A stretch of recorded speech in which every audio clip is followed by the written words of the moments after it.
Nandito na ang astig na Tagalog recap natin ng 2025 Marvel TV series na ang Ironheart Episodes 1-6. Ang palabas na ito ay isang sci-fi fantasy action thriller Marvel TV program na siguradong ikatutuwa niyong lahat panoorin mga huwan. Mag-relax na't mag-enjoy sa ating astig na Marvel Tagalog recap at simulan na natin.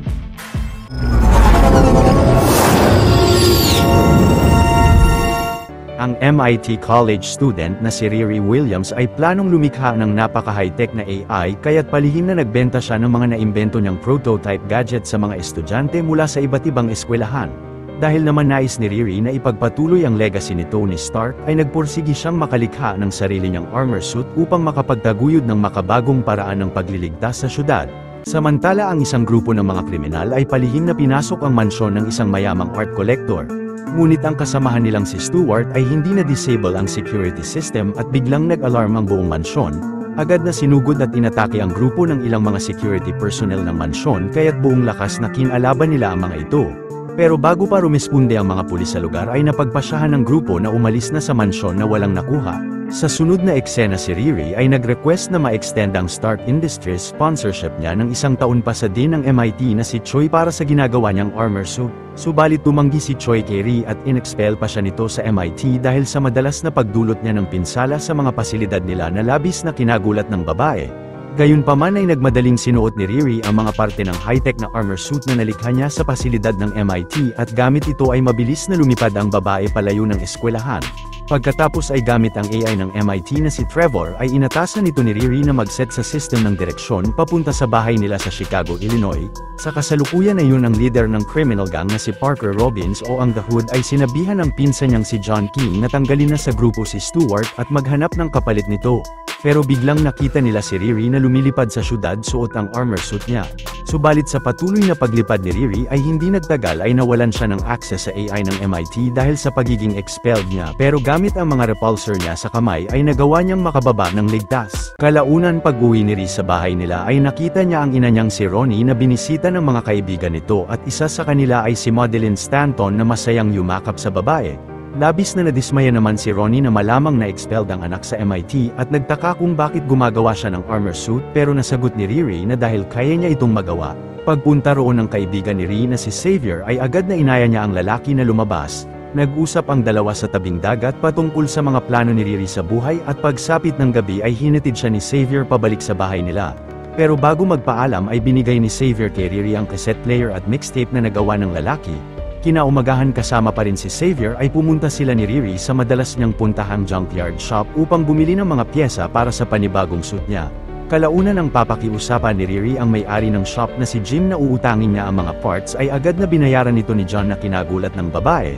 Paglabas nila sa shop ay hinikayat ni John si Riri na sumali sa grupo nila at pumunta sa Desperitos Pizza Shop kung nasaan ang hideout nila upang makaharap ni Riri ang boss niya.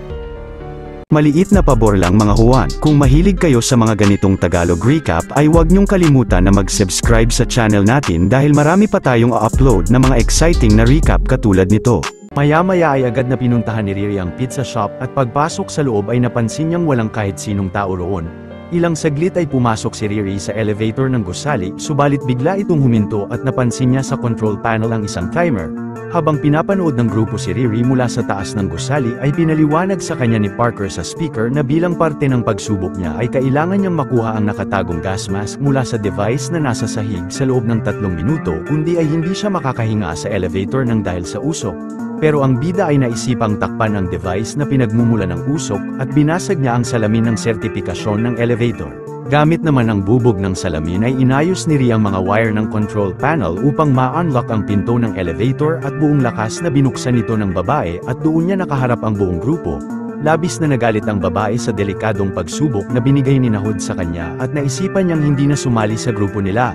Pero pinangako ni Parker kay Riri na popondohan niya ang lahat ng mga kailangang mga kagamitan ni Riri kapag sumali siya sa kanila. Pagkatapos ay inamin ni Hood na iligal man ang mga gawain nila ay wala silang planong saktan at mabigat ang kalooban na napagdesisyonan ni Riri na sumali sa grupo. Pero sinabihan ni Parker si Riri na kailangan nila ang suit niya kinabukasan. Pagsapit ng gabi ay pinakiusapan ni Parker ang pinsan niya na takpan pa ng mga tattoo ang mga kumakalat na ugat niya sa katawan. Sa kasalukuyan na yon ay sinimulan ng ayusin ni Riri ang armor suit niya habang nakikinig sa mixtape ni Xavier. Subalit biglang narinig ni Riri sa mixtape ang voice record ng yumaong kapatid ni Xavier at ang best friend niya na si Natalie. Naalala ng babae noong kasama niya si Natalie sa auto shop ng stepfather niyang si Gary upang tulungan ang ama na maayos ang ginagawa nitong kotse. Subalit biglang nagkaroon ng kaguluhan sa tabing kalsada at ang ama ay nagmadaling tinago si Riri ngunit aksidenteng nabaril sina Gary at Natalie. Kahit pa labis na kinalungkot ni Riri na maalala ang nakaraan nila ni Natalie ay nagpursigi siyang maayos muli ang suit niya. Pagkatapos ay sinimulan ng babae na ikonekta ang pag-iisip niya sa system ng suit upang makalikha ng sobrang high-tech na AI. Sinubukan ni Riri na hintayin ang 4 na oras na proseso ngunit agad na nakatulog siya habang inaalala ang masasayang memorya nila ni Natalie. Kinaumagahan ay napansin ni Riri na aksidenteng nakalikha siya ng hologram AI na pareho sa itsura ng yumaong best friend niya. Labis na hindi mapaniwalaan ng babae ang nalikha niya at nang sinabihan niya si Natalie na i-check ang system ay hindi siya sinunod ng AI dahil may sarili pala itong pag-iisip na katulad sa tunay na tao. Nang tinext si Riri ni Parker para sa meeting nila ay agad na iniwanan niya si Natalie sa silid. Ilang saglit pagbalik ni Riri sa pizza shop ay pinakilala ni Hood sa kanya ang mga miyembro ng grupo nila at isa na rito ang software hacker nilang si Slug, ang pyrotechnic na si Clown, ang magkapatid na sina Ross at Jerry Blood. Pagkatapos ay pinaliwanag sa lahat ni John na ang plano nila ay pasukin ang kumpanyang tunnel na isang pribadong underground highway na pinamamahalaan ng CEO na si Sheila Zarate. Maya-maya pag-uwi ni Riri ay napansin niyang kulang pa ng ilang parts ang suit niya upang magamit ito. Sinubukan niyang tawagan si Stuart upang makahingi ng pyesa ngunit hindi siya sinagot ng lalaki. Pero si Natalie ay nalaman sa dark web na ang lalaking si Joe McGillicuddy na malapit sa lokasyon nila ay bumili ng napakaraming high-tech na kagamitan sa black market at posibleng may mga parts ito na kailangan ni Riri. Kalaunan ay naisipan ng babae na ilipat ang system ni Natalie sa laptop niya at dala ang suit ay sinimulan niyang puntahan ang address ni Joe. Ilang saglit ay nagawang ma-access ni Natalie ang projector ni Riri sa sala at labis na kinagulat ni Ronnie na makita siya. Pero pinaliwanag ni Natalie kay Ronnie na isa siyang AI na nilikha ni Riri na kinamangha ng ina sa anak. Hindi nagtagal ay nakaharap ni Riri sa kalsada si Joe at agad na sinabi niya sa lalaki na alam niya ang iligal na pagbili nito ng maraming bagay sa black market. Dahil naman napagbantaan ni Riri si Joe na i-report sa FBI ay napilitan itong dalhin siya sa isang lumang silo kung saan tinayo ng lalaki ang sekretong bunker niya. Labis na kinagulat naman ni Riri na makita roon ang napakaraming koleksyon ni Joe ng mga iligal na mga sandata at ng mga bionic gadgets nito. Pagkatapos ay humingi si Riri ng ilang mga kagamitan ni Joe sa bunker upang mapagana na niya ang suit niya at ilang saglit nang natapos na ang babae ay agad na nagpaalam na siya kay Joe. Maya-maya ay pinasabog ni Clown ang isang kalsada upang makapasok si Riri sa pribadong tunnel suot ang suit niya. Habang sina John at ang iba pa ay pinasok ang control room ng tunnel at magaling na kinalaban nila ang lahat ng security guard at mga operator roon hanggang sa mapabagsak nila ang mga ito. Kalaunan ay nagawang malipat ni Natalie ang system niya sa suit ni Riri na kinagulat ng babae. Pero sa tulong ng AI ay nagawang makadikit ni Riri sa isa sa mga platform ng tunnel. Pagkatapos ay tinanggal ni Riri ang kotse sa platform upang ma-activate ang emergency override ng system ng tunnel at si Slug ay ginamit ang pagkakataon na yun upang ma-shutdown ang buong system ng kumpanya. Gamit naman ang cloak ni Hood ay mabilis na pinuntahan niya si Sheila sa kotse nito at sinabi ritong na-hack at kinokontrol na nila ang system ng tunnel. Pero kung nais ni Sheila na makontrol uli ang system ng kumpanya ay kailangan niyang pumirma sa kontrata na yon. Nakasaad rito na pumapayag ang CEO na maging anonymous partner niya sa kumpanya ang buong grupo nila na may malaking sahod at maraming benepisyo. Kalaunan nang nalaman ni John na pumirma na ang CEO ay umalis na ang grupo sa control room at si Riri ay lumabas na ng tunnel. Nang mabilis na tinutukan si Riri ng baril ng isang security guard ay biglang natulala rito si Natalie dahil sa labis na takot at hindi makontrol ng babae ang suit niya pero si Hood mula sa likod ay kinontrol ang bala ng baril niya upang matamaan sa balikat ang guard na pinagulat ni Riri. Maya-maya ay masayang nag-celebrate ang buong grupo ni Hood dahil sa katagumpayan nila at kalaunan pag-uwi ni Riri sa bahay ay nasabi ni Ronnie sa kanya na natutuwa siyang malaman ang tungkol sa nalikha niyang AI. Sa sunod na araw ay nagpulong ang grupo upang pag-usapan ang sunod na papasukin nilang pasilidad at ito ay ang heirloom na pinamamahalaan ng CEO na si Hunter Mason. Ayon kay Slug ang kumpanya ay gumagamit ng napaka-high-tech na teknolohiya sa pag-ani ng mga makalumang mga binhi. Ang buong pasilidad ay may metal detector kaya't hindi nila mapapasok ang kahit anong patalim, mga bomba o ang armor suit ni Riri. Kalaunan ay kinausap ni Riri si Parker na mag-isa upang tanungin siya kung paano gumagana ang cloak niya. Nasagot ng leader na wala siyang ideya kung paano gumagana ang cloak at ang alam lang niya ay wala siyang kakayahan ng wala ito pero dahil rito ay napoprotektahan niya ang mga taong mahalaga sa kanya. Maya-maya ay naisipan ng babae na regaluhan si Xavier ng mamahaling earphones dahil luma na ang ginagamit nito. Ilang saglit ay pumunta si Joe sa bahay ni Riri dahil nakaisip raw siya ng mga bagong ideya tungkol sa mga bionic enhancement niya at isa na rito ang biological mesh para sa balat. Nang humingi ng tulong si Joe kay Riri na magawa ang plano niya ay mabigat ang kalooban na sumang-ayon ng babae sa kanya. Kinaumagahan ay gumawa si Riri ng necklace kung saan niya marirelease ang hologram ni Natalie subalit maya-maya ay pumunta ang mga pulis sa bahay nila upang itanong sa babae kung anong nalalaman niya kay Stuart. Dahil nadiskubre nila ang labi ni Stuart ngayong umaga at nakita nila sa cellphone nito na tumawag si Riri sa kanya. Nagdahilan naman si Riri na nakilala niya lang si Stuart sa isang job interview at nang sinubukan niyang tawagan ang lalaki ay hindi ito sumagot. Pag-alis ng mga pulis ay na-realize ni Riri na pinatay ni Parker si Stuart at posibleng patayin rin siya nito at ang mga mahal niya sa buhay. Kaya't napagplanuhan niya na hiramin ang biomesh ni Joe upang magamit niya ito sa plano nila sa heirloom at makakuha siya ng piraso ng cloak ni Parker nang sa gayon ay ma-analyze nila ito at mapigilan ng leader na mapatay rin siya. Kalaunan ay pinuntahan ni Riri si Joe sa bahay nito at nakita niyang naglagay ang lalaki ng bionic chip sa loob ng kamay. Tinulungan naman ni Riri si Joe na maayos ang chip sa kamay at sinabi niya sa kaibigan na hihiramin at i-upgrade niya ang biomesh nito upang hindi ma-detect ng mga metal detector. Ngunit tumanggi si Joe dahil kapag nakumpiska sa kanya ng mga pulis ang biomesh ay matutukoy ng mga ito na siya ang bumili nito sa black market. Ilang saglit ay nakita ni Riri sa kusina ang abo ng yumaong ama ni Joe na nakalagay sa isang plastic bag at labis na nagulat siya na malamang ito pala ay si Obadiah Stane. Kaya't mabigat ang kalooban na inamin ni Joe na ang tunay na pangalan niya ay Ezekiel Stane na ang anak ng dating COO ng Stark Industries at mentor ni Tony Stark. Pero nang nakwento ni Riri ang masalimuot na nangyari sa stepfather at best friend niya ay na-realize ni Ezekiel na tunay na magkaibigan na sila dahil alam na nila ang malulungkot na buhay ng isa't isa. Pagkatapos ay sumang-ayon si Zeke na ipahiram sa kaibigan ang biomesh niya na agad na sinuot ni Riri sa kamay. Maya-maya ay nag-regroup ang buong grupo habang si Riri ay suot sa kamay ang biomesh ni Zeke at ilang saglit ay pumunta na sila sa pasilidad ng heirloom na binubuo ng 5 malalaking greenhouse. Pagkatapos ay habang nagbabantay si Natalie sa watchtower ng heirloom na control ang suit ni Riri ay nagmadaling lumangoy ang babae sa malaking water pipe ng pasilidad. Samantala sina Ross at Jerry sa harap ay magaling na pinatumba ang mga security guard habang sina Slug at ang iba pa ay pumasok sa isa sa mga greenhouse. Kalaunan ay narating ni Riri ang opisina ni Hunter Mason at napansin niyang hindi na-detect ng detektor ang nakatago niyang laser cutter sa kamay. Ilang saglit ay nakita ni Riri si Hood na hinarap si Mason sa opisina at nang tumanggi ang CEO na pumirma sa kontrata ni Parker ay pinag-utos niya kay Slug na i-disable ang fire detector ng pasilidad. Pagkatapos ay sinimulan ni Clown na sunugin ang mga halaman ng isa sa mga greenhouse habang si Riri naman ay sinimulan ng kumuha ng piraso ng cloak ni Parker gamit ang laser cutter niya. Subalit sa patuloy na paggamit ni Riri sa device ay biglang na-detect na ito ng detektor at mabilis na nag-lock ang lahat ng pinto ng heirloom at nag-release ang mga greenhouse ng nakamamatay na usok. Pero napansin ni Riri na nagawa pala niyang makaputol ng piraso ng cloak subalit si Hood ay napagdesisyonang tapusin si Mason at walang awang binalian niya ng leeg ang CEO. Nagmadali namang tinahak ni Riri ang kalapit na air vent upang makalabas ng opisina habang si Parker ay abala sa pagkalaban sa mga security guard na sumusugod sa silid.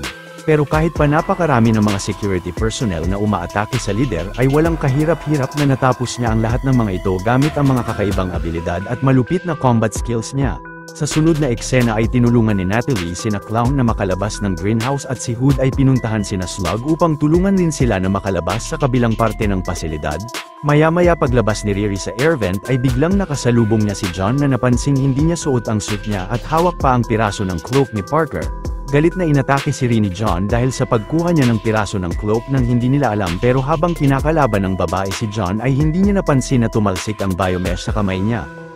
Pagkatapos ay mabilis na pinasuot ni Natalie Carey ang suit niya at iniwan nila si John sa loob ng greenhouse na hindi makahinga. Ilang saglit ng paalis na sila ay napansin ni Parker na wala pa si John at sinabihan niya si Riri na hanapin ang pinsan niya. Subalit sinabi ng babae kay Hood na nakita niya si John sa loob ng isang greenhouse na hindi na humihinga at labis na kinagulat ito ng leader. Maya-maya pagbalik sa hideout ay galit na natanong ni Parker sa demon na nagbigay sa kanya ng cloak na kung parte ba ng kasunduan nila ang pagkamatay ni John. Pero ang demon ay binunyag kay Parker na si John ay napatay ni Riri suot ang suit nito. Samantala pag-uwi ni Riri sa bahay nila ay napansin ni Nat na wala na sa kamay niya ang biomesh ni Zeke na labis na kinagalit ng babae sa sarili. Sa sunod na araw ay sinubukan na ni Riri na ma-analyze ang piraso ng cloak ni Parker subalit hindi niya matukoy kung ano o saan ang pinagmumulan ng kakaibang kapangyarihan nito. Kalaunan ay labis na kinagulat ni Riri na malaman sa balita na dinakip si Zeke ng mga FBI at kinumpiska pa ang mga kagamitan na nabili niya sa black market dahil nalaman ng mga ito na ang lalaki ang nagmamay-ari ng biomesh na naiwan niya sa heirloom. Nagmadaling binisita ni Riri si Zeke sa kulungan at sinabi niya sa kaibigan na gagawa siya ng paraan upang makalaya ito. Ngunit labis na nagalit si Zeke sa nagawa ni Riri na kinakulong niya roon. Maya-maya pagbalik ni Riri sa hideout ay nasabi ni Parker sa kanya na natutuwa siyang si Zeke ang mabubulok sa kulungan ng dahil sa mga krimen na nagawa nila. Pagsapit ng gabi ay naisipan ni Riri na bigyan si Ronnie at si Xavier ng relo na nagawa niya. Kalaunan ng natutulog na si Riri ay biglang nakita niya na nag-activate ang protective barrier ng relo ng ina dahil napasigaw siya sa pinapanood niya. Binigay pala ni Riri ang relo kay Ronnie bilang proteksyon at agad na dinisable niya ito. Pagkatapos ay nasabi ni Riri kay Ronnie na dahil sa sobrang stress na siya sa trabaho ay sa tingin niya ay kailangan niya ng espiritual na gabay mula sa magic shop na alam ng ina. Kinaumagahan ay pumunta si Hood sa selda ni Zeke at binunyag niya sa lalaki na si Riri at ang grupo niya ang nanloob sa heirloom nakaraan. Pagkatapos ay hinikayat ni Parker si Zeke na sumali sa grupo nila at tutulungan niya siyang malikha ang minimithi niya habang dala ang pangalang Ezekiel Stain. Samantala si Ronnie ay pinunta si Riri sa magic shop ni Madeline at nakaharap nila roon ang anak nito na si Zelma. Pero agad na napansin ni Zelma ang nasa bulsa ni Riri at mabilis na gumamit siya ng transportation spell upang mapunta sila sa parallel plane ng western cortex of Neverish. Labis na kinagulat ni Riri ang nagawa ni Zelma at pinaliwanag niyang natutunan raw niya ito sa ina dahil nag-aral siya ng sorcery at witchcraft mula sa Masters of Mystic Art sa Kamar Taj. Subalit ilang saglit lang ay nalaman ng mag-ina na ang piraso ng cloak ay galing sa dark dimension na sobrang mapanganib para sa lahat at mabilis na binalik sila ni Madeline sa shop bago sinabihan si Riri na wasakin ang bagay na yon. Nagmadaling pumunta si Riri sa sekretong bunker ni Zeke upang doon subukang wasakin ang piraso ng cloak ni Parker subalit kahit anong kemikal ang gamitin niya ay hindi niya ito magawang mawasak. Sa kasalukuyan na yun si Parker ay binunyag sa buong grupo na si Riri ang pumatay kay John at inatasan niya silang patayin ang babae upang mapaghiganti ang kasamahan nila. Kalaunan pag-alis ni Riri sa bunker ay labis na nangangamba siyang posibleng patayin ni Hood ang mga mahal niya sa buhay dahil wala siyang magawa rito. Si Nat naman na kontrol ang suit ay naisipang puntahan si Xavier upang dalhin siya kay Riri at mapakalma niya ang kaibigan. Subalit labis na nagulat si Xavier na makita ang hologram ng kapatid niya at nasabi kay Riri na hindi tama ang ginawa niya kay Natalie kaya't dapat naburahin niya ito. Mabigat ang kalooban na buburahin nga ni Riri si Nat pero inis na umalis ang AI gamit ang armor suit. Pagkatapos ay galit na binalik ng lalaki ang relo ni Riri bago siya umalis ng lugar. Sa kasalukuyan na iyon ay napansin ni Zeke na hindi nakalock ang selda niya at nakita niyang hinahakot ni na Jerry ang mga bionic enhancement niya na kinumpiska ng FBI. Maya-maya ay dinala nila si Zeke sa hideout nila at habang nakahiga sa isang machine ay kinalbo ng lalaki ang ulo niya bago i-apply ni Slug sa buong katawan niya ang lahat ng bionic enhancements na nabili niya sa black market. Kalaunan habang pinapanood ni Natalie sa suit ang video recording nila ni Riri ay mabilis na kinuha siya ni Slug sakay ng van nito. Sa kasalukuyan na yun ay nakipagkita si Riri kay Zelma sa isang diner at nasabi nito na ang itim na kapangyarihan ng cloak ay posibleng galing sa interdimensional entity na si Dormammu. Maya-maya ay pumasok sina Ross at Jerry sa diner at maliban kay Riri ay puwersahang pinaalis nila roon ang lahat ng mga customer pati na si Zelma. Napansin ni Riri na hindi niya makontakt si Nat gamit ang necklace niya at ang magkapatid ay sinimulang atakihin ang babae upang tapusin siya. Pero kahit pa binigay ni Riri ang buong lakas at galing niya ay nagagawa siyang bugbugin ni na Jerry at Ross, hanggang sa napansin ni Riri na nahulog pala ang relo niya at nasa tapat ito ng dalawa. Kaya't nang babarilin si Riri ni Ross ay mabilis na nag-activate ang protective barrier ng relo at tinulak niya ang magkapatid palabas ng diner. Subalit si Clown naman ang pumasok sa diner upang tapusin si Riri pero binunyag niya rito na si Parker ang pumatay kay Stuart. Hindi pinaniwalaan ni Clown si Riri pero ilang saglit ay nakakuha siya ng isang bakal na tubo at inatake niya si Clown gamit ang fire extinguisher ng diner na kinatalsik nito. Paglabas ni Riri sa diner ay plano siyang sagasaan ni Slug ng truck nito pero si Natalie ay nagawang makawala sa sasakyan at mabilis na sinuot ng AI sa babae ang armor suit niya. Pagkatapos ay malakas na sinuntok ni Riri ang harap ng truck na kinabaliktad nito sa gitna ng kalsada. Paglabas ni Slug sa sasakyan ay agad na umalis siya ng lugar at nang lumipad na si Ree palayo ay biglang may kumuryente sa suit niya pero nagawa niyang makababa ng ligtas. Ito pala ay si Zeke na nagawa ng malagay sa buong katawan ang lahat ng bionic enhancement niya sa tulong ni Hood at inatasan raw siya ng leader na tapusin ang babae. Nang inatake uli si Riri ni Zeke ng malakas na kuryente ay inatake niya rin ang lalaki ng beam repulsor ngunit wala itong talab sa kanya at mabilis na winasak ni Zeke ang dalawang kamay ng suit niya. Pagkatapos ay tinanggal ni Zeke ang helmet ni Ree at kinuryente ang buong suit niya pero hindi siya tinapos ng kaibigan at sinabihan na umalis na ng Chicago bago pa malaman ni Hood na buhay pa siya. Nagmadali namang tumakbo si Riri palayo roon na hindi dala ang wasak na suit niya ngunit nakita pala ni Clown ang buong pangyayari, samantala si Xavier ay habang nakikinig sa lumang headset niya ay biglang hindi na ito gumana. Naisipan niyang buksan ang bagong headset na binigay sa kanya ni Ree at napansin niyang may iniwan palang mensahe rito ang babae para sa kanya. Kalaunan pagbalik sa hideout nila ay sinabi ni Zeke kay Hood na natapos na niya si Riri ngunit hindi siya pinaniwalaan ng leader. Pero si Clown ay nagdagdag ng mga detalye kung paano napatay ng lalaki si Ree at naniwala na si Parker sa kanya. Pagkatapos ay umalis na si Zeke sa grupo dahil ang usapan nila ni Hood ay tapusin lang si Riri pero si Clown ay pinakiusapan si Slug na i-hack ang autopsy data ni Stewart.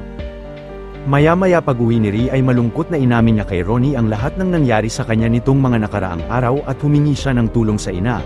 Kahit kinagalit ni Ronnie ang paglilihim ng anak ay naisipan niyang ipunta siya sa dating auto shop ni Gary kung nasaan ang kotse nito na maaaring magamit ni Riri upang makabuo ng panibagong suit niya. Kinaumagahan ay galit na pinakita ni Clown kay Parker ang autopsy report ni Stewart na nakasaad na namatay ang lalaki nang dahil sa pagka-overdose sa droga. Pero alam ng lahat na hindi gumagamit ng droga si Stewart at malaki ang posibilidad na si Parker ang pumatay sa kasamahan nila. Si Hood naman ay narinig ang mga bulong ng grupo laban sa kanya kaya't mabilis na inatake niya ang mga ito. Pagkatapos ay napagdesisyonan ng leader na tanggalin na ang lahat sa grupo at pinaalis niya sila sa gusali. Ngunit napansin ni Parker na kumakalat na ang itim na ugat papunta sa ulo niya. Sa kasalukuyan na iyon ay kasama sina Ronnie at Zelma sa auto shop ay sinimulan na ni Riri na bumuo ng mas malakas na suit na ilalaban niya sa kapangyarihan ni Hood. Hindi nagtagal ay dumating sa auto shop si Xavier upang bigyan ng mga kape si Riri at nasabi niya sa babae na nawala na ang galit niya sa kanya nang nabasa ng lalaki ang mensahe niya. Pagkatapos ay tumulong si Xavier kina Riri sa pagbuo nila ng panibagong armor suit habang si Zelma ay sinimulang kumuha ng itim na kapangyarihan ni Dormammu mula sa Dark Dimension. Kinabukasan ay pinuntahan ni Parker ang address ni Zeke at dahil nakokontrol pala niya ang buong katawan ng lalaki sa pamamagitan ng voice command ay kahit hindi siya sang-ayon ay sinabihan niya ito na sumama sa kanya. Maya-maya pagdating nila sa mansyon ng ama ni Parker ay sinabihan niya si Zeke na patumbahin ang lahat ng security personnel na haharang sa kanila at sinunod nga ng bionic na katawan ng lalaki ang pinag-utos ni Hood. Pinatumba naman ni Parker ang head of security sa pinto ng mansyon at hinarap niya sa opisina ang kanyang ama na si Arthur na ang CEO ng Artworks Technology Company. Pagkatapos ay pinipirma ni Parker si Arthur sa kontrata upang mapasa kanya na ang lahat ng ari-arian ng ama. Dahil noong 12 taon pa lang si Parker ay pinalayas siya ng ama sa bahay nila sa kadahilan ng hindi siya nito gusto. Nang tumanggi si Arthur na pumirma sa kontrata ay mabilis na tinutukan ni Parker ang ama ng baril kaya't napilitan siyang pumirma sa papeles at galit na pinalayas niya ito sa mansyon. Sa kasalukuyang yun ay natapos na ni Riri na mabuo ang bagong Ironheart armor suit niya at si Zelma ay pinagana na ang spell niya upang mapasa sa suit ang dark magic na nakuha niya sa Dark Dimension. Subalit si Natalie ay nagsisimulang mawala at si Ree ay sinubukan na ilipat ang system ng AI sa laptop niya ngunit huli na siya at tuluyan nang nawala si Nat. Napunta ang eksena sa panahong sina Parker at John ay sinubukang magnakaw sa mansyon ng ama niya. Ngunit nang napansin sila ng head of security ay agad na binaril ito ni John sa paa at napagdesisyonan nilang maghiwalay muna ng landas sa pagtakas sa mansyon. Hinabol si Parker sa labas ng maraming security guard ng kanyang ama pero pagtakbo niya sa kalapit na tunnel ay biglang nagpakita sa kanya ang Demon Lord na si Mephisto at lumikha ito ng pinto patungo sa Despirito's Pizza Shop. Dahil naman na-corner na si Parker ng mga guard ay napilitan siyang pumasok sa shop at habang kumakain raw ng pizza ay tinanong siya ni Mephisto kung anong pinaka-ninanais niya. Nasagot ng lalaki na nais niyang maging mas mayaman kaysa sa ama niya at nasabi ng Demon Lord na bibigyan niya si Parker ng mga kagamitan upang makamit ang mga nais niya at ang kapalit nito ay isang bagay na hindi niya kakailanganin. Nagkasundo naman ang dalawa at pagkatapos ay binigay ni Mephisto ang kapa niya sa lalaki bago siya umalis sa pizza shop. Napunta na sa kasalukuyang panahon ng istorya kung kailan si Riri ay sinubukan uli na malikha si Natalie gamit ang pag-iisip niya subalit hindi niya magawa. Naisipan naman ni Riri na kunin ang cloak ni Parker sapagkat kung nawala si Natalie nang dahil sa mahika ay posibleng gamit ang magic ng cloak ay mabalik ng babae ang AI niya. Maya-maya pagdating ni Riri sa pizza shop ay agad na sinalubong siya ni Zeke ngunit napansin niyang may naka-install na voice command program sa mga bionic enhancement ng lalaki sa katawan. Pero dahil ayaw palapitin ni Zeke si Riri kay Parker ay napilitan ng babae na kalabanin ang kaibigan niya at nagkaroon sila ng matinding sagupaan. Kalaunan sa gitna ng mainit na laban ng dalawa ay nagawang matuhod ni Riri sa baba si Zeke ng malakas at naglagay siya ng device sa batok ng lalaki upang ma-disable ang voice command program ni Parker sa katawan nito. Pagkatapos ay pinuntahan ni Riri si Hood sa taas ng gusali na hinihintay na pala siya roon at pinakiusapan niya itong ibigay sa kanya ang cloak. Nang tumanggi si Parker ay mabilis na ginamit ni Riri ang dark magic ng suit niya upang hindi magamit ng kalaban ang abilidad nitong maging invisible. Kinagulat ni Parker ang paggamit ni Riri ng mahika at galit na inatake nito ang babae pero ang bida ay binuhos ang buong lakas at galing upang mapatumba niya ang kalaban. Subalit nang nagpalit ng anyo si Parker bilang isang malakas na daemon ay madaling na overpower ng kalaban si Riri kaya't napilitan ng babae na pasabugin ang buong armor suit niya. Dahil sa matinding pagsabog ay nawasak ang bawat parte ng suit ni Riri ngunit si Hood ay agad na tinutukan ng mga barilang babae. Nagmakaawa si Riri kay Parker na huwag siyang patayin pero nang binaril siya ng kalaban ay isang hologram lang pala ito at ang bida na mula sa likod ay mabilis na kinuha ang cloak ng lalaki. Pagkatapos ay iniwan ni Riri sa silid si Parker na labis na nadidismaya na wala na sa kanya ang cloak ngunit pagbaba ng babae sa gusali ay nakita niya roon si Mephisto. Agad na inalis ng Demon Lord si Riri sa suit niya at pinaupo siya sa table. Nasabi ni Mephisto na matagal na niyang minamatyagan si Riri at alam niya ang lahat ng paghihirap at sakit na naranasan ng babae. Pero gamit ang kapangyarihan ni Mephisto ay matutulungan niya si Riri na makamit ang ambisyon niya o makalikha ng iconic na bagay. Nasabi naman ni Riri sa isip na nais niyang mabalik ang matalik na kaibigan niyang si Natalie na narinig ng Demon Lord. Natanong ni Riri na kapag nakipagkasundo ba siya sa kanya ay walang ibang madadamay na tao at kinumpirma nga ito ni Mephisto kaya't kahit labis na nag-aalinlangan ay sumang-ayon na ang babae sa kanya. Makalipas ang ilang araw ay patuloy na pinag-aralan ni Riri ang dark magic at ang system ng suit niya upang mabalik ang AI niyang si Natalie. Hanggang sa nakita ni Riri na nagtagumpay siyang mabalik ang kaibigan niya pero napansin ng bida na ito mismo ang yumaong best friend niya nang natapik siya nito sa noo. Ngunit tila walang memorya si Natalie ng pagkamatay niya pero si Riri ay masayang niyakap ang kaibigan subalit nagsimulang kumalat sa kamay niya ang itim na ugat na katulad kay Parker. Sa post-credit scene, si Parker ay pumunta sa Stanton's Magic Shop at nag-request siya kay Zelma ng napakalakas na mahika na katulad sa isang Supreme Sorcerer. Dito na nagwawakas ang istorya ng pelikula. Kung natuwa at nagustuhan nyo ang ating tinampok na pelikula ngayong araw ay maaari nyo rin panuorin ang iba pang mga Tagalog recaps natin sa main page ng ating channel, at syempre huwag nyong kalimutan na mag-like, subscribe at mag-hit ng notification bell dahil marami pa tayong tatampok na exciting na mga pelikula sa mga susunod na linggo.